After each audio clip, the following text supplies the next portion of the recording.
Israel Hamas युद्ध के बीच America लाल सागर में चाहे लाख जतन कर ले, लेकिन वो हूती को अभी तक काबू नहीं कर पाया है और इसका खामियाजा पश्चिमी देशों के वो मालवाहक जहाज उठा रहे हैं जो इस रास्ते से होकर गुजरते हैं।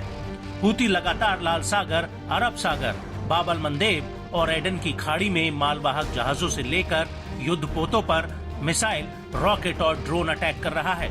वहीं दूसरी तरफ अमेरिका हूती को रोकने की पुरजोर कोशिश कर रहा है, लेकिन दुनिया की महाशक्ति कहा जाने वाला अमेरिका भी हूती के आगे पस्त होता दिख रहा है। और अब इसी कड़ी में हूती ने लाल सागर में एक अमेरिकी मालवाहक जहाज पर एंटी शिप बैलिस्टिक मिसाइल से हमला किया है। खुद मिडिल ईस्ट में मोर्चा संभालने वाली अमेरिकी सेना सेंटकॉम ने हूती के हमले की पुष्टि कर दी है।